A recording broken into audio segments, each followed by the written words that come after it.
Assalamualaikum warahmatullahi wabarakatuh. Jumpa lagi dengan saya Hasanuddin dalam perkuliahan Akuntansi Keuangan Menengah. Kali ini kita akan membahas pertemuan ke-13 tentang modal saham bagian pertama. Mari kita simak pemaparan berikut ini. Modal saham seperti yang pernah kita pelajari sebelumnya merupakan salah satu instrumen penting dalam hal kepemilikan perusahaan baik oleh perorangan maupun satu badan. Ekuitas pemegang saham merupakan jumlah dana yang dimiliki oleh pemegang saham di perusahaan sama dengan modal saham ditambah cadangan. Hal ini menunjukkan pertama jumlah kontribusi dari para pemegang saham, yang kedua bagian yang dihasilkan yang ditahan oleh perusahaan. Saham sendiri merupakan surat tanda bukti menanamkan modal dalam perusahaan dan sekaligus sebagai pemilik perusahaan yang akan memperoleh bagian laba yang kita sebut dengan dividen. Jadi tujuan kita membeli saham adalah agar mendapatkan bagian keuntungan perusahaan atau laba perusahaan yang disebut dividen. Namun perlu diketahui bahwa apabila perusahaan mengalami kerugian, maka perusahaan tidak akan memberikan dividen kepada para pemegang saham. Justru sebaliknya malah menanggung kerugian tersebut sehingga dapat mengurangi modalnya. Apa maksud kita membeli saham? Pertama adalah bagian hak pemilik dalam perusahaan, menjadi investasi pemilik. Yang kedua, merupakan selisih antara aktiva dan kewajiban. Modal pada perseroan, yaitu modal saham dan laba ditahan. Modal saham adalah hak pertama untuk berbagi laba atau rugi secara proporsional sesuai dengan persentase kepemilikannya. Yang kedua, untuk berbagi manajemen secara proporsional atau hak untuk mempengaruhi pengambilan keputusan manajemen. Semakin banyak kita memiliki persentase saham, maka semakin besar pengaruh kita dalam pengambilan keputusan. Apalagi kalau memiliki saham 50% plus 1, ya, kita punya suara yang sangat kuat sekali. Yang ketiga, untuk berbagi aset secara proporsional ketika perusahaan dilikuidasi. Yang keempat, untuk berbagi secara proporsional dalam setiap saham baru yang dikeluarkan. Ini adalah hak-hak yang kita peroleh apabila kita memiliki saham di sebuah perusahaan. Pembagian modal saham sendiri kita lihat di sini ada saham biasa dan juga ada saham preference, artinya saham yang memiliki prioritas dibandingkan dengan saham biasa, ya. Ini tambahan modal di store. Kemudian kita kenal ada laba ditahan, ini merupakan dua sumber modal perusahaan, ya. Sehingga ini kita bisa lihat aset equity liabilities adalah equity atau modal. Akuntansi pengelolaan saham atau pencatatannya kita lihat pertama adalah saham dengan nilai nominal, artinya ada nominalnya, ya. Sini saham yang dikeluarkan dengan nilai nominal dicatat sebesar nilai nominalnya. Untuk mencatat nominal saham yang diterbitkan dengan menggunakan akun, modal saham prioritas atau modal saham biasa. Selisih antara nilai nominal dan harga jual saham kita sebut agio. Jika untung adalah agio, namun sebaliknya jika rugi disebut disagio. Contoh, sini kita lihat PT Bangkit menjual 1000 lembar saham dengan nominal Rp50 per lembar dengan harga jual keseluruhan Rp110.000. Maka dari soal ini kita jurnal. Pertama mendapatkan kas Rp110.000 karena harga jualnya, ya. Kemudian kreditnya adalah agio saham biasa 60.000 dan modal saham biasa 50.000. Artinya di sini perusahaan mendapatkan agio atau keuntungan ya dari penjualan saham tersebut. Modalnya 50.000, dijual 110.000, maka akan mendapatkan agio 60.000 untuk keuntungan. Kemudian jika saham di atas dijualnya seluruhnya 40.000, kita lihat ya, harga jualnya 40.000, maka kebalikan di mana modalnya ada 50.000, terdapat kerugian. Yang kedua, saham tanpa nilai nominal. Alasan pengeluaran saham jenis ini adalah pertama, menghindari hutang bersyarat yang mungkin terjadi jika saham dijual dengan diskregio. Yang kedua, menghindari kebingungan terhadap pencatatan nilai nominal dan harga pasar. Oleh karena itu, biasanya untuk pengeluaran saham tanpa nilai nominal ini dilakukan apabila terjadi kerugian atau diskregio. Mari kita lihat contohnya. Di sini ada PT Teguh Jaya yang bergerak dalam bidang elektronik, didirikan dengan saham otorisasi 10.000 lembar tanpa nilai nominal. 500 lembar saham dijual secara tunai dengan harga Rp1.000 per lembar. Pertama, saat otorisasi saham hanya dicatat dalam memorandum. Yang kedua, jika 500 lembar saham dijual secara tunai dengan harga Rp1.000 per lembar, maka sini kita jurnal akan mendapatkan kas di debit 500.000. Kemudian kreditnya adalah modal saham biasa tanpa nilai nominal 500.000.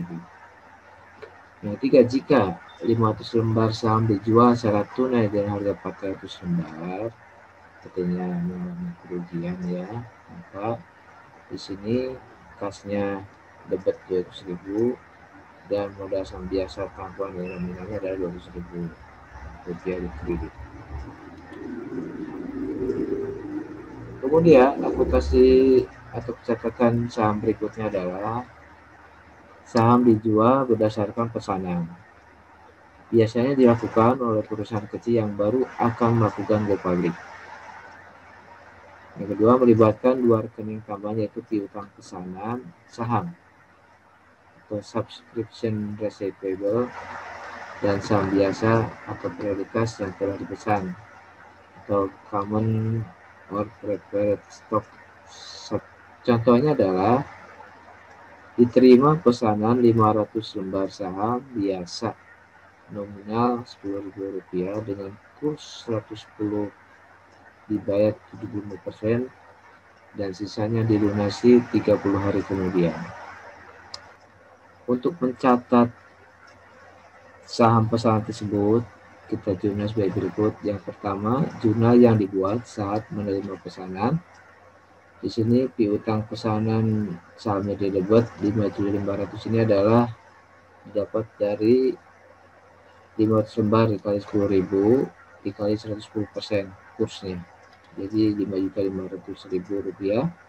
Kemudian kreditnya modal saham biasa dipesan Rp5.000.000, sehingga ada agio atau keuntungan dari penjualan saham biasa ada Rp500.000. Yang kedua, kita catat pembayaran DP-nya atau uang muka sebesar 75% dari Rp5.500.000 ya, sehingga jurnalnya adalah kas debit Rp4.125.000. Kreditnya piutang pesanan saham Rp4.125.000, sehingga ini mengurangi yang di debit tadi sini ya. Dan yang ketiga, jurnal untuk pelunasan sisa harga pesanan 25%-nya ya, yaitu kas pada piutang pesanan saham sebesar Rp1.375.000. Kemudian jurnal untuk mencatat 5 lembar saham yang sudah lunas semua adalah modal saham biasa dipesan 5 juta pada modal saham biasa Rp5 juta. Kemudian akuntansi berikutnya adalah apabila terdapat pembatalan pesanan saham. Di sini terdapat 3 perlakuan atas uang muka yang pernah disetorkan. Yang pertama adalah uang muka dikembalikan seluruhnya. Yang kedua, uang muka dianggap hangus. Yang ketiga, uang muka dikembalikan setelah dikurangi kerugian penjualan kembali saham. Mari kita lihat contohnya. Ini dipisahkan dari contoh sebelumnya, pemesan tidak dapat melunasi kekurangan 100 lembar saham. Saham yang dibatalkan dijual kembali dengan plus 105%. Maka sini kita lihat jumlah pembalian uang muka seluruhnya adalah debitnya modal saham dipesan 1 juta rupiah, kemudian agionya 100.000 rupiah, kemudian piutang pesanannya adalah 25% ya, 275.000 rupiah dari 1 juta ya. Kemudian kasnya 75%, 25.000 rupiah. Kemudian jumlah penjualan kembali 100 lembar saham adalah kasnya 1.050.000 rupiah, kreditnya modal 1 juta rupiah dan agio saham biasa 50.000 rupiah. Apabila dianggap hangus, ini sama seperti jurnal yang dikembalikan seluruhnya ya. Nah, yang ketiga adalah apabila uang muka dikembalikan setelah dikurangi kerugian penjualan kembali saham. Di sini jurnalnya sama seperti tadi ya, modal saham dipesan 1 juta rupiah, agionya 100.000, piutangnya 275, 25% dari 1.100.000 ya. Kemudian hutang kepada pemegang sahamnya adalah 85.000. Nah, dijual kembali dengan 105% adalah kasnya 1.050, sehingga ada hutang pada pemegang saham 50.000, kreditnya modal saham 1 juta dan agio saham biasa 100.000. Sehingga pengembalian uang muka setelah dipotong selisih harga adalah hutang kepada pemegang saham didebit sebanyak 75.000 rupiah, lawannya kas 75.000 rupiah, didapatkan dari 85.000 dikurangi 50.000 rupiah. Sehingga ada yang dipotong karena penjualan yang lebih kecil, seperti itu. Kita lanjutkan dengan istilah ada penjualan secara lamsam ya. Ini adalah apabila menjual dengan beberapa jenis saham secara sekaligus dalam satu transaksi. Misalkan dijual saham biasa dan juga saham preferen bersamaan, maka pertanyaannya berapa alokasinya masing-masing saham tersebut. Di sini ada dua metode. Yang pertama metode proporsional dan yang kedua metode inkremental. Untuk jelasnya kita lihat contoh berikut. Contohnya adalah jika 2.000 lembar saham biasa nominal Rp1.000 yang mempunyai pasar 1.500 per lembar, ini saham biasa ya. Kemudian saham preferennya atau prioritas 2.000 lembar, nominalnya Rp1.000 dan memiliki nilai pasar 1.250 per lembar, dijual secara lamsam atau bersamaan dengan harga 5 juta rupiah semuanya. Kita bingung ini berapa saham biasa dan berapa saham preferen seperti itu. Maka apabila menggunakan metode proporsional, kita jawab di sini harga pasar saham biasa adalah 2.000 kali 1.500, tadi harga pasarnya ya adalah 3 juta. Kemudian nilai pasar saham preferennya adalah 2.000 kali 1.250 adalah 2.500, sehingga kita jumlahkan 5.500 di sini. Maka untuk menghitung berapa alokasi saham biasa adalah 3 juta dibagi dengan 5.500 dikali dengan nilai jualnya 5 juta rupiah adalah 2.027.273. Sedangkan saham preferen adalah dibagi antara 2.500.000 dengan 5.500 dikali dengan 5 juta, nilai jualnya adalah 2.272.700 Rp727 sehingga totalnya Rp5 juta. Inilah alokasinya masing-masing apabila dijual secara lamsam. Seperti itu. Kemudian yang kedua, apabila menggunakan metode inkremental, di sini kita lihat dengan soal yang sama, tetapi di sini 2000 lembar saham preferen tidak mempunyai nilai pasar, ya, tidak diketahui nilai pasarnya, sehingga kita lihat jawabannya penerimaan lamsamnya sama 5 juta, alokasi saham biasanya adalah 2000 kali 500, 3 juta sama seperti tadi ya. Sedangkan untuk alokasi saham preferen selisihnya saja ya 5 juta dikurangi 3 juta adalah Rp2 juta. Inilah dua metode untuk menghitung alokasi masing-masing saham apabila dijual secara lamsam atau secara bersamaan. Selain itu, apabila saham ditukar dengan aktiva selain kas, artinya tidak dengan uang tunai, maka aturan ini adalah perusahaan harus mencatat saham yang dikeluarkan untuk ditukar dengan aktiva selain kas sebesar pertama nilai wajar saham yang diserahkan atau nilai wajar aktiva yang diterima, yang paling jelas ditentukan. Demikian pembahasan kali ini tentang saham bagian pertama.